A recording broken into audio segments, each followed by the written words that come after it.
কোরআনে কারিমের আয়াতে আল্লাহ আমাদেরকে ঘোষণা দিলেন, যারা আল্লাহর কোরআন বিশ্বাস করে আর যারা এর প্রতি অন্ধ আচরণ করে, হে নবী আমি আল্লাহ বলছি এরা কখনো সমান হবে না।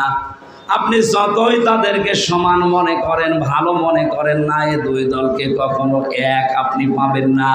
লা ইয়াস্তাফি আসহাবুন নার ওয়া আসহাবুল জান্নাহ, আসহাবুল জান্নাতি হুমুল ফাইজুন। পরের আল্লাহু আকবার। সূরা হাশরের 20 নম্বর আয়াতে আল্লাহ বলেন, হে নবী যারা জাহান্নামী মানুষ আর যারা জান্নাতি মানুষ, এই মানুষগুলোর কর্মকাণ্ড কখনো কি সমান হবে? কখনোই না। জাহান্নামী মানুষ যারা, এদেরকে আপনি দেখবেন ইচ্ছায় অনিচ্ছায় এরা আল্লাহর বিরুদ্ধে, কোরআনের বিরুদ্ধে অবস্থান নেবে। আপনি যতই তাদের কানের কাছে মুখ নিয়ে ওয়াজ করেন না, হযরতে আদম আলাইহিস সালামের পৃষ্ঠদেশ থেকে যখন আল্লাহ পাক রূহগুলো বের করেছিলেন, আদম নবীর সামনে এভাবে ডান হাত মেলে ধরে বললেন, এই দেখেন এর ভেতরে লক্ষ লক্ষ আপনার সন্তান, এগুলো সব জান্নাতি। বাম হাত দিয়ে তিনি কিছু রূহ বের করে বললেন, এই দেখেন এগুলো আপনার সন্তান, এগুলো সব জাহান্নামী। প্রশ্ন আসতে পারে, তাহলে আমরা জান্নাতি না জাহান্নামী? ওই দিনে তোর প্রমাণ হয়ে গেছে, এখন আর ভালো খারাপ কাজ করে করব কি না। হাদিসের ব্যাখ্যায় মুহাদ্দিসের নাম লিখেছেন, হযরতে আদম নবীর পৃষ্ঠদেশ থেকে যখন আল্লাহ বের করেছিলেন রূহগুলো, ডান হাতের ভেতরে যারাই ছিল ওই মানুষগুলো কিয়ামত পর্যন্ত দুনিয়ায় আসবে, কিন্তু ওদেরকে দিয়ে ইচ্ছায় হোক অনিচ্ছায় আল্লাহ ভালো ভালো কাজ দুনিয়ায় করিয়ে নেবে। তাদের মন মানসিকতাগুলো এমন ভাবে আল্লাহ তৈরি করে দেবে।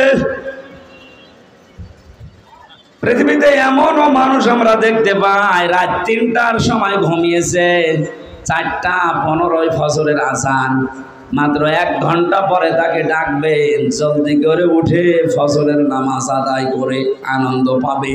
এরকম মানুষ নেই?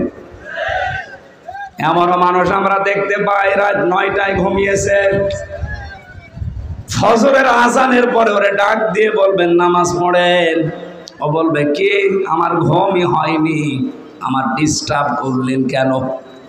অথচ তার ঘুম হয়ে গেছে প্রায় 8-9 ঘন্টা। আপনার মন মানসিকতায় আল্লাহ পাল্টিয়ে দেবে। ভালো ভালো কাজ করার জন্য যে মন দরকার, যেরকম হৃদয় দরকার, আল্লাহ ওইটা তৈরি করে দেবে। এই আজকের অনুষ্ঠানটা তার বাস্তব প্রমাণ। যারা আদম নবীর ডান হাতের ভেতরে আল্লাহর কুদরতি হাতে ছিল, ওই মানুষগুলো আজকে কোরআনের পক্ষের মানুষ। আর যারা ওই দিন আল্লাহর কুদরতি হাতের বাম হাতে ছিল, যারা জাহান্নামী, তারা আজকের এই কোরআনের অনুষ্ঠানের বিরোধী। এর ছাড়া হাদিস আর নাম ধরে বলা লাগে।